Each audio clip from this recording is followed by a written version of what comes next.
Minsan ba nagtataka ka? Paano kaya nagagawa ng isang tao ang magtaas ng kamay sa worship tuwing Sunday? Parang, ano na nagagawa yon? Lalo na nung bago ako sa church. Natanong ko yun, pero eventually ginagawa ko na yun. Pero minsan, tataka ka, mamaya nagsisigawan na sila. Pagdating sa bahay, balitaan mo, confide sa'yo, ganun nangyari. Sabi ko, okay yung pag-worship nyo, pero pag sa bahay pa lang nagsisigawan kayo. Paano kayo nakakanta, no, tungkol sa grace, pero hirap pala kayong magpatawad sa isa't isa. And totoo lang, I had those moments as well. Worship, pagdating sa bahay, nagtalo kami ni Wendy about very small things. Yung pala, many Christians, me and you, my wife, my family, we all have emotional wounds. And sometimes we don't realize it. Nasaktan tayo ng pamilya, or ng buhay as a whole, or minsan pati na sa church. At imbis na mag-healing tayo, natutunan na lang nating mag-survive, meaning we just function without addressing the wounds. We smile, we serve, we worship, we move on, we perform. Pero hindi performance ang hinahanap ni God.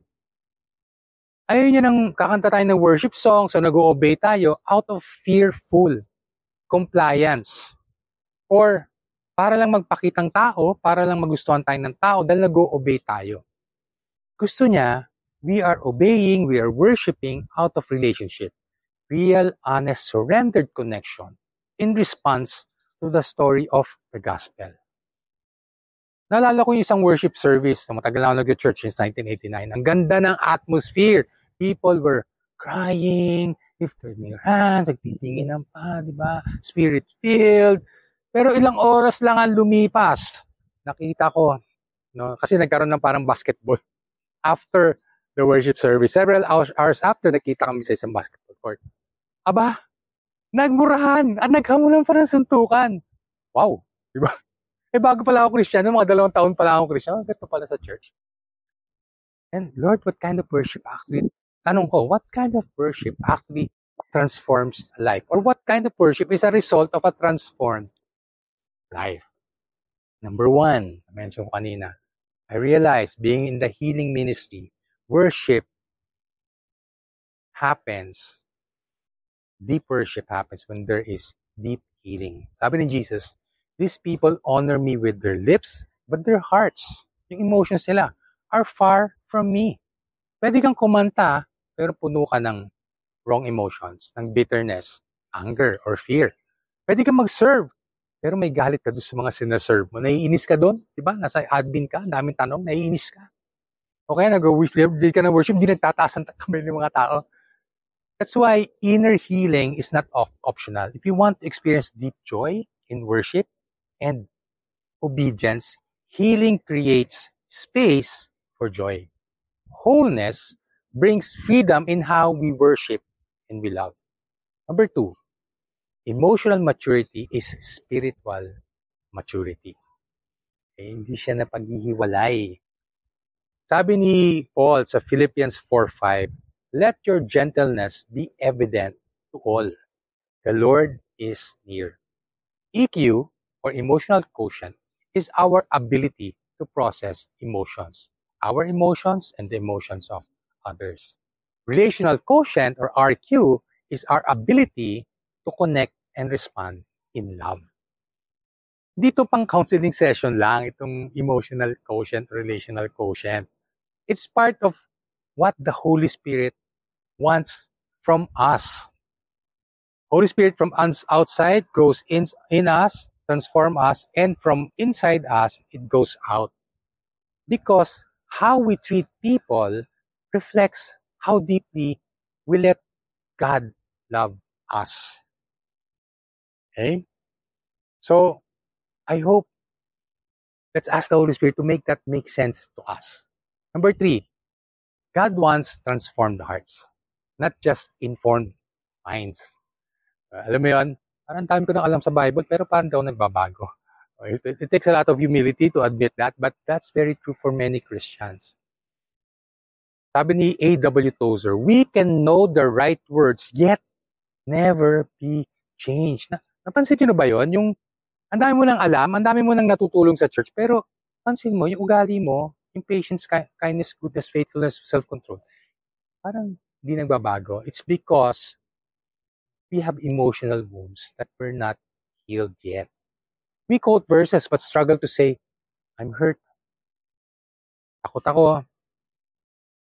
Honestly, I don't know how to love well. Nakikita yan lalo na sa marriage or when you're a parent. Remember, the Spirit is not just comforter. He is our counselor. He gently walks us into the places we've avoided and leads us to healing and wholeness. That's what we do in our healing ministry in Journey. We journey together into those valley of deaths where we've come face to face with issues, with lies that has been, kinakapitan ng spirit of death, and we put it on the cross. Okay, habang sisimulan natin itong series na to, this is a 7-part series, I invite you to worship differently. Now, this series is not just for people who are suffering emotionally. It's about growth. It's about pursuing maturity. Worship is not about singing more loudly, but with softer, more honest hearts, more authentic, more worshipful heart. Because singing worship songs with the wrong heart, totoo lang, hindi siya worship. Hindi performance ang hanap ni Lord.